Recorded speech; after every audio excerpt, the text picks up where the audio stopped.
Hello and welcome to WMT Reviews. I am Wiseman Tanofsky. Godzilla! The king of the monsters, the masterpiece of the Toho Company Limited, and one of the most iconic movie monsters of all time. For 60 years, this titanic behemoth of atomic rage has been demolishing cities, beating the snot out of other monsters, and deafening audiences with its unforgettable roar, never failing to deliver an epic masterpiece of filmmaking. Well, almost never. But while the first American attempt failed miserably to deliver a shadow of a Godzilla film, it at least delivered a watchable monster flick. But all that would be put to the test when news reached my ears of a new movie brought to us by a relatively new director and vowing to give audiences the Godzilla they deserved. A movie worthy of the King of Monsters. I was naturally hyped and could not wait. Every bit of news, every new trailer, every article just heightened my anticipation. And now, as I write this review a day before recording it, I have just returned from the cinema. And if I was to choose a word to describe my feeling at this time, it would be this: relief. Why, you ask? Well, let's jump right into this review. Ladies and gentlemen, I bring you the WMT review of Godzilla 2014. Now we'll get the boring disclaimer out of the way. Yes, this review will contain spoilers and an opinion, so if either of those things bother you, then feel free to go and get a spoiler-free review from somebody else. Okay? Moving on.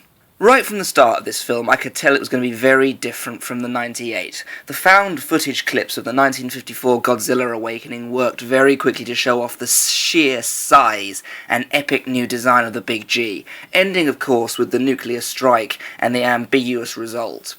At this time, I'm left wondering where this film will now fit in with the rest of the Godzilla canon. A number of later releases claim to tie in directly with the original, but with no continuity to the other 28-odd films. Will this one be the same? Perhaps. We're quickly introduced to our main cast, primarily Dr. Ishiru Serizawa. I think I'm pronouncing that right. Portrayed by Ken Watanabe. I know I'm pronouncing that right. A scientist who, among other things, turns out later to be an expert in all things big and scaly. So there's this fossilized skeleton they've uncovered in a collapsed mine. Only part of it seems to be missing, leaving nothing but an audience-teasing trail to the ocean in its wake. Here we're introduced to the Brody family, your typical American family living in Japan on business. You've got the work-obsessed father Joe, played by Bryan Cranston, his wife Sandra, their little boy Ford. Mummy and Daddy work at the local nuclear plant and are called in for a meeting regarding safety concerns following a number of systematic seismic anomalies. Sandra goes down into the core to look for damage, but disaster strikes and a core breach results in her untimely demise. Wait, what? I barely got to know this woman, and now I'm just expected to care she's being killed off? This early into the film and with that little character development, that's a big ask. But then again, when you look at the trailer and all the bits that we saw of Joe closing the security doors and everything, I just thought it was going to be a subplot in the film that they were trying to get her out without, flooding everywhere with radiation. Nope, turns out she dies. Right there. Charming. So we jump forward 15 years to find Ford returning to his own family after 14 months in the US Navy as an explosive ordnance disposal officer, and his father being promptly arrested for breaking into the quarantine zone around the destroyed power plant, looking for the truth.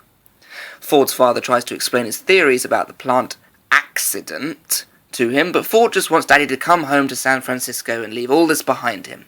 This is your typical human Godzilla backstory. It's all just pointless flim-flam, and we know everybody just wants this bit out of the way as quickly as possible so we can get to the monster mash. So that's all I'll say on the matter, because there's a lot of this fluff to get through. Somehow, Joe convinces his son to go back to the quarantine zone with him, where they discover that not only is the area not contaminated with radiation, as the public has been told, but on the site of the destroyed plant, the military are in fact hiding something. Something is causing routine electrical disturbances while feeding on the radiation of the dried-up reactor, and conveniently enough, we've arrived on the scene just as it's finished feeding and is ready to hatch. The monster, or Muto as it's later named, looks fantastic. The design is simply perfect. It has a very Cloverfield look to it, with great big double-jointed wrists and backward arms and little arms under the main bulk, except this guy can cause weaponized EMP bursts and can fly. Yeah, he can fly. And as such, he quickly overpowers his captors and flies away, mortally wounding Joe in the process. Wait, he's dying too? But I thought he was the main character. He's one of the most famous actors in this movie. He's the guy from Saving Private Ryan and, Little Miss Sunshine? Oh, and there's that druggy TV show everyone keeps bugging me about. What's it called? Faking Brad? Making Dad? Breaking Sad? Never mind, he's dead now. So it turns out Ford is our main character, and he's brought up to speed about the whole giant monster thing.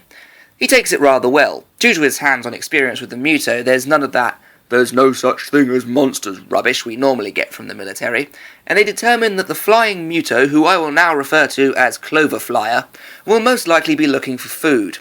And apparently this monster likes to chow down on nuclear submarines, because they come across one he's nom-nomming on in Hawaii. See? Even Clover Flyer vacations there. But something else is hot on the beastie's trail, and before too long, drowning the island in darkness and water, illuminated by flare light, Godzilla strides from the ocean depths to see what all the commotion is about. And I'm going to take this moment to say, holy hell, I love the design of the new Big G. The sissy overgrown iguana is gone, and the traditional upright bipedal behemoth is back. Those dorsal spines look mean. The two monsters clap eyes on each other at the airport. Godzilla lets out his iconic "The hell with you, I'm Godzilla" roar, and they lock in epic battle. Or they would if we didn't cut away from the action before it even starts. I'm not even kidding. We have to watch the abridged version on the tiny news screen. What the hell? This is a Godzilla film! It's at this point that a realization dawns on me. Oh dear, we're doing this from the human perspective, aren't we? The focus isn't going to be on the monsters, is it? It's Transformers 2007 all over again. Why would you want to watch giant robots beating the crap out of each other when you can watch Shia LaBeouf run around screaming like a girl? This isn't the last time the action is cut off either. It happens all the way through the film. Now, you expect it when you start off, so that the big dramatic reveal is, well, big and dramatic. But we get our big dramatic reveal at the airport, and it's suitably big and dramatic, so why do we keep getting dragged away from the action? Anyway, they figure out, based on Brody's research on echolocation, that Clover Flyer was in fact talking to another Muto somewhere in the world, the supposedly dormant second pod uncovered 15 years earlier. Yeah, I missed the part where there were two spores as well, but hey-ho, Clover Flyer is heading for Nevada, Godzilla is in hot pursuit, hungry for round 2, apparently as pissed about his lack of screen time as I was, and meanwhile at a nuclear waste plant, the second spore has hatched into a larger and more powerful female Muto, which in all honesty just looks like the Cloverfield monster has been hitting the gym, so for the purposes of this review I shall refer to her as Clover Hulk. Now, at this point, the human scenes are really beginning to drag and annoy me. There's a whole subplot about a little boy that gets separated from his parents on the train when the Muto attacks that I really didn't care about. It was cutesy, and it made us like the hero a little bit more, but I thought we already liked him. For once, the army guys are saying, no more secrets, we have to let the people know exactly what's going on or more people are going to die. That's the most genre-savvy army guy I've ever seen in a movie. But these human scenes are just too long and too boring. They're supposed to stop once the monster scenes pick up, but instead we keep getting dragged back to them to show the damage on the little people. I don't care about the little people, I want to see the monsters fight. So, Clover Hulk trashes Vegas, then starts heading to meet up with Clover Flyer, and Watanabe's character reckons they're going to hop off the good backwards double-jointed limb and do the bad thing to breed countless more of their kind. But he also says that their best bet is to let Godzilla destroy them, acting as the male fist of nature to once more restore balance. But the army guys don't listen. That's more like it, and decide to hatch their own plan to lure the monsters into the open with a tasty nuclear warhead and blow them all to Kingdom Come, using a timer to counteract the EMP bursts. This plan goes horribly wrong, however, when the Mutos pinch one of the warheads and use it to build their love nest square in the middle of San Francisco. This warhead that is already armed on the timer and will go off in less than 2 hours. Godzilla arrives at the Golden Gate Bridge and the army do what they do best. shoot at him and do naff all but piss him off as he trudges across the city to get to the real fight, and I wish at this point they would just get on with it. We've barely seen any monster versus monster action in this movie so far. We've had plenty of Muto terrorising people and some holy cow it's Godzilla all moments, but we want a smackdown to get started. Every time they do it though, they cut away to some more human rubbish, and I'm losing faith in the movie, and it's starting to hurt me. And something tells me that it hasn't got much longer to go to prove me wrong. So Ford joins a suicide mission to drop into the city and disarm the warhead, saving the city while Godzilla takes care of the Mutos. And we have the classic shot from the trailer of them dropping in, the music going all dramatic, the shattered cityscape, which, the destruction of which, once again, we saw none of. And finally the monsters are duking it out in the city. But still we keep getting pulled away from the action to go and see the humans. I can tell this is the big climactic battle and you're ruining it by focusing on the wrong thing. The film is called Godzilla, not Ford Brody Disarms a Bomb. Godzilla is getting the ever-loving kicked out of him. Clover Flyer is jumping all over him, Clover Hulk is smashing and throwing around all over the place, and the big G is starting to take one hell of a pounding. But Brody uses a fuel truck to destroy the love nest and burn up all the little babies, while the rest of his team carries the nuke to safety on a boat, after discovering it's too damaged to be disarmed. Now this is where the film gets good. This is the moment when my sceptical frown and my nervous twitching turns into a beaming grin of joy.